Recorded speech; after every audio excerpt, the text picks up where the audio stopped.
साहब अहिंद ने हमेशा कहा है कि शिव जीवन जीने की कला सिखाते हैं। उसको महादेव की ओर चला ले रहे हैं, उनको अपने प्राकृतिक जीवन में महादेव के साथ जोड़ के रख रहे हैं।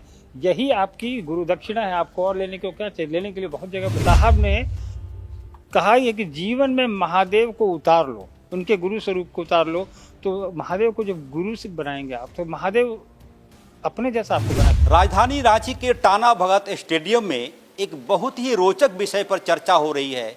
और चर्चा करने वाले कौन लोग हैं? चर्चा करने वाले लोग हैं हरिंद्र आनंद जी के शिष्य, उनको जानने वाले लोग, उनको अपना समझने वाले लोग। और विषय है कि प्रकृति के संरक्षण में हमारी क्या भूमिका हो सकती है। भगवान शिव को जंगलों से मोहब्बत था, भगवान शिव को पत्तों से प्यार था। आज तक ऐसा कोई देवता इस सनातन धर्म में नहीं हुआ जिसको बेलपत्र चाहिए, जिनको जल चाहिए। इस वक्त हमारे साथ अर्चित आनंद जी हैं। सर, ये विषय जो है, मुझे लगता है कि भगवान ने ही ये विषय को चुनने के लिए कहा होगा। जो शिव को प्यारा है उसी विषय पर चर्चा हो रही है। अरे तो जोहार सबको। देखिए, आज की ये जो संगोष्ठी है,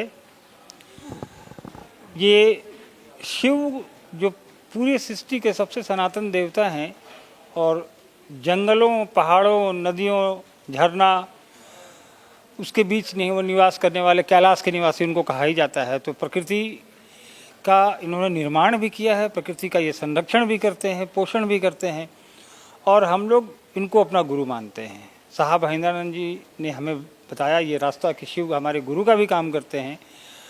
तो आज की संगोष्ठी का मूल उद्देश्य हमारा ये है कि जो शिव के शिष्य हैं, वो शिव की इस बनाई दुनिया में उसको संरक्षित करने के लिए अपना क्या योगदान दे सकते हैं, या क्या दे रहे हैं, या कब तक हमने क्या किया है, आगे हमारी क्या योजना है।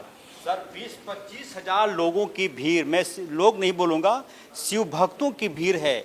और उस भीड़ में एक ऐसा शख्स था जो जन्म के 20 साल बाद तक चल नहीं पाता था, और एक गुरु बहन की कृपा से हरि आनंद जी के साथ जुड़े, उनके लोगों के साथ।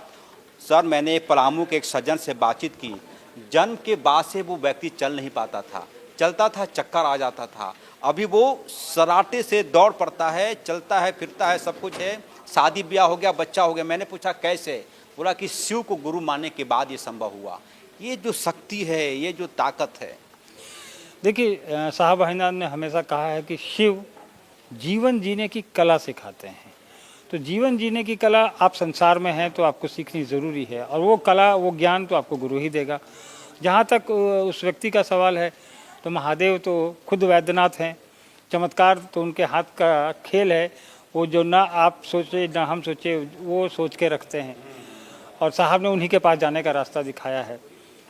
और संगोष्ठी एक माध्यम है वैसे ही लोगों से बात करने का, कि आपको जो महादेव ने दिया है, आपको जो सृष्टि के इस सबसे पुराने देवता जो गुरु के रूप में हमारे आपके बीच हैं, उन्होंने जो दिया है, हम उनको क्या वापस कर रहे हैं। तो हम लोग का ये मानना है कि महादेव ने जिस रूप में प्रकृति हमको दी थी, हम उसी रूप में उसको संरक्षित करें, उनको वापस करें कि आपने जो दिया है, ये हवाएं दी हैं, ये पानी दिया है, ये धरती दी है, हम इसको कैसे बचा सकते हैं एक शिव शिष्य के रूप में। सबसे अच्छा लगता है यहाँ पुराने के बाद हरिंद्र आनंद जी का कोई भी कार्यक्रम होता है, कोई दान पेटी नहीं होता।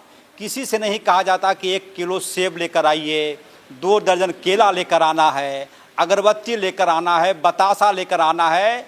कई जगहों पर रसीद पहले कट जाती है। सर, ये सारी चीज़ों से कैसे परहेज? कोई शक्ति मना करता है या फिर स्वेच्छा से? देखिए, साहब अहिंदानंद जी ने शुरुआत में ही इन चीज़ों को आडंबर के रूप में देखा, और शिव के शिष्य जो हैं हमारे, आप देखेंगे आज के कार्यक्रम में झारखंड के 24 जिले के लोग हैं। उसके अलावा बाहर के एक भी व्यक्ति नहीं है, सिर्फ और सिर्फ झारखंड के लोग हैं। सुदूर क्षेत्रों से, पाकुड़ से, साहबगंज से, पलामू से, लातेहार से, गुमला से, लोहरदगा से, सिमडेगा से, ऐसी जगह से लोग, जंगलों से निकल के हमारे आप देखेंगे बिल्कुल सीधे साधे गुरु भाई बहन हैं।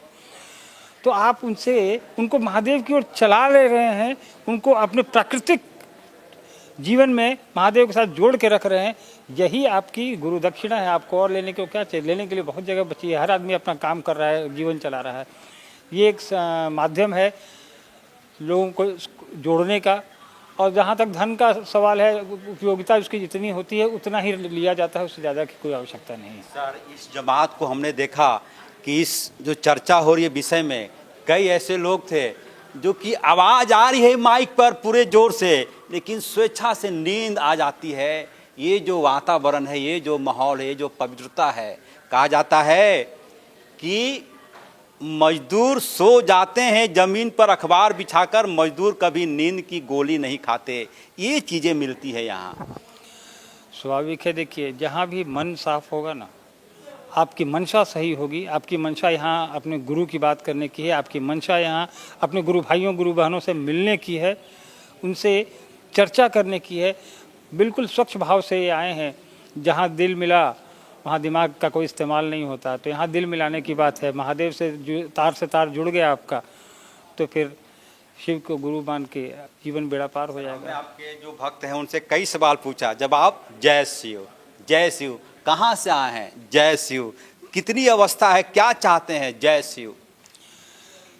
हमने कहा ना थोड़ी देर पहले आपको कि साहब ने कहा ये कि जीवन में महादेव को उतार लो, उनके गुरु स्वरूप को उतार लो। तो महादेव को जब गुरु से बनाएंगे आप, तो महादेव अपने जैसा आपको बनाए। कोई गुरु अपने चेला को कैसे बनाएगा? आप दारा सिंह के पास जाएंगे तो आपको टेलरिंग तो सिखाएगा नहीं, वो कुश्ती लड़ना सिखाएगा। तो महादेव की शरण में जाएंगे तो वो अपनी तरह होना सिखाएगा।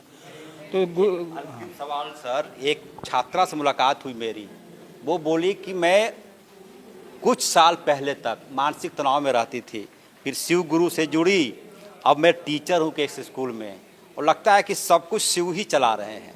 बात भी सही है। हम सृष्टि के पालनहार रहे हैं, चला तो वही रहे हैं। ज़रूरत है उनके दया के आश्रय में जाने की। हम लोगों ने कहा, साहब ने कहा कि उनके दया के आश्रय में खुद को छोड़ दो, वो जहाँ ले चलेंगे तुम्हारे लिए जो उन्होंने निश्चित किया होगा वहाँ तक पहुँचा ही देंगे। बहुत बधाई।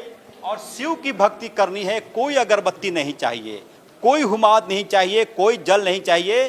सिर्फ आप स्वच्छ मन से यह कहते हुए कि किसी का हम बुरा नहीं चाहेंगे, जय शिव बोलेंगे, शिव की कृपा मिल जाती है। और शायद इसीलिए महज एक कॉल से पूरा टाना भगत स्टेडियम खचाखच भरा हुआ है। देखिए, जैसा कि आपने देखा है कि हमारा होर्डिंग ही है कि पर्यावरण संरक्षण में हमारी सहभागिता, इसी विषय पर बात हो रहा है। आज जो स्थिति है देश की, जिस तरह से वनों की कटाई हो रही है, वृक्षों की कटाई हो रही है, और ग्लोबल वार्मिंग जिस तरह से बढ़ रहा है, दुनिया त्रस्त है। इस ओर किसी का ध्यान नहीं जा रहा है कि आखिर ऐसा हो क्यों रहा है। इसका मूल कारण है कि लगातार वृक्षों की कटाई। भगवान शिव प्रकृति के पुजारी थे, इसीलिए तो हम लोग इस दिशा में प्रयास कर रहे हैं। क्योंकि कहा जाता है कि शिव जो है प्रकृति का आयन करते हैं, वही करता धरता है, और हम शिव के शिष्य हैं, इसलिए हमारा ये दायित्व बनता है कि इस दिशा में हम कदम बढ़ावे, लोगों को जागरूक करें कि ज़्यादा से ज़्यादा पेड़ लगावे। और विगत 20 वर्षों से हम लोग इस दिशा में प्रयासरत हैं। लगभग 1 करोड़ पेड़ अब तक हम लोग लगा चुके हैं। हमारा उद्देश्य पेड़ों को लगाना मात्र ही नहीं है, उसके संरक्षण के बारे में भी हमको चिंतन करना है कि जब तक पेड़ बड़े नहीं हो जाएं तब तक उसका संरक्षण होना चाहिए।